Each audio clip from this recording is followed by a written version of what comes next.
In today's video, I show you how to install and configure disk space management. I just ran across this one and thought I'd do a quick video on it. Disk space management is a plugin that was created mainly for those who use the split level feature in Unraid. Due to how split level works, it will ignore the minimum free space setting and continue to move stuff to disks that are full or almost full. This plugin will automatically move movies and TV shows from disks that are below a set threshold to the disk with the most free space available. It prioritizes moving movies first. Then, if no movies are found, it will go to TV shows and move the shows with the fewest seasons first. Let's get disk space management set up. But before we get started, come join us in Discord. It's a growing community where you can post questions and answers to tech questions, along with just hanging out with like-minded people. Join now so you don't miss out. I'll leave a link down in the description. To get disk space management installed, let's jump over to our Apps tab. We'll go up to the search box and type in disk space management. There it is. Once you find it, go ahead and click install. A second or two later, should be all done. Go ahead and hit done. And that's it for installation. Let's go up to settings. If you look down at the bottom here under user utilities, you should find disk space management listed. Go ahead and click on it to open it up. When you first come into it, you should have the settings here. If not, over on the left, go ahead and click on settings. All right, so let's run through these settings here and we'll get it set up. First option, free space threshold, is currently set at 100 gigabytes. We'll leave it there for now. Next option down is dry run. If dry run is enabled, then it won't actually do anything. It's just going to write what it would do to the log files. We'll come back later on and change this, but for now, we're going to leave it on enabled. Send notifications. Do you want to be notified when the script starts and finishes? If so, set it to yes. If not, go ahead and set it to no. Next, we have log path file. It's find location, moving on.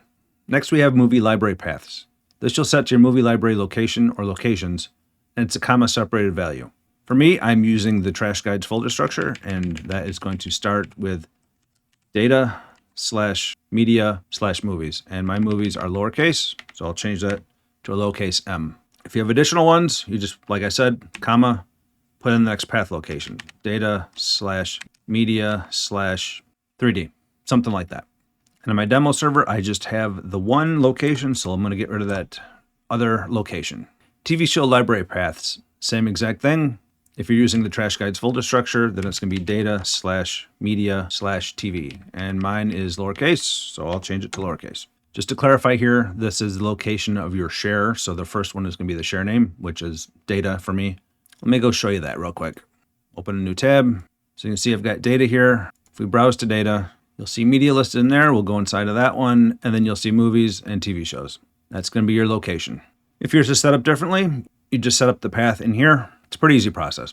Next option down, we have excluded disks. Excluded disks are disks that you do not want the disk space management plugin to run on.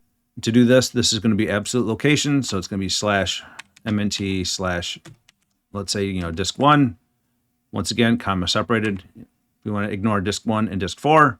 We just put in a comma and then the location for that disk, like that. I have no reason to exclude disks, so I'm going to get rid of that. Next option down is the cron schedule. This is where you'll set the schedule for disk space management to run. Currently, it's set for 3 a.m. This time here, you just want to set to a time when you know that the mover script will be done running and everything's just kind of sitting there idle. So if your mover script runs at 3 a.m., then you might want to adjust this to like 6 a.m. or something of that nature.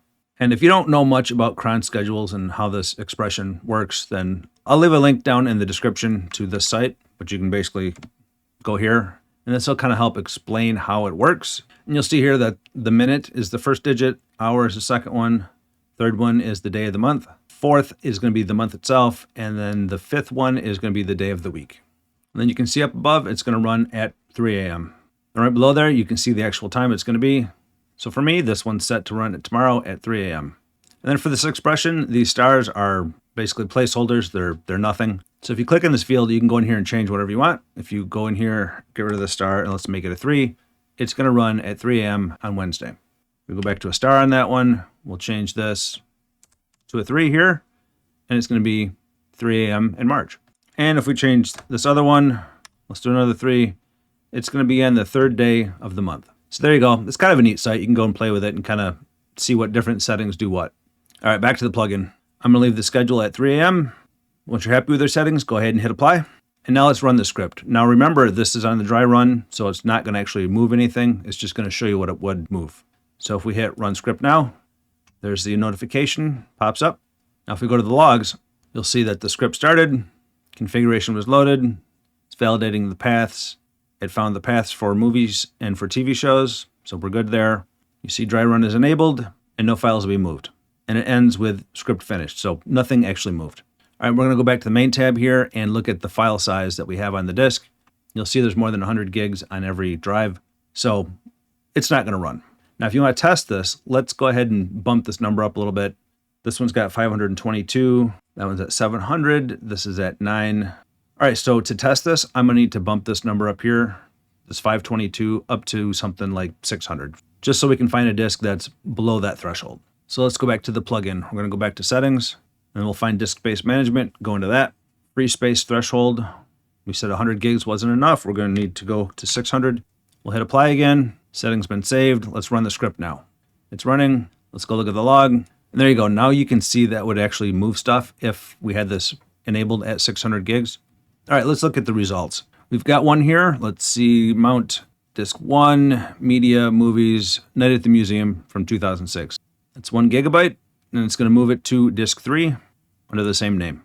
Then below it, you'll see the command that would have ran, execute rsync, remove the source files from there, and move it to there. Looking down in the list here, there's a TV show, found a TV show, creating target directory. If the results are what you expect, then we're going to need to go back to free space threshold and set your desired amount of space.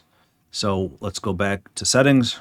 In this free space threshold, you can set to whatever number you'd like, whatever fits your needs. I'm just going to go back to the default 100 gigabytes, and we know that it's going to work, so we can set the dry run to disabled.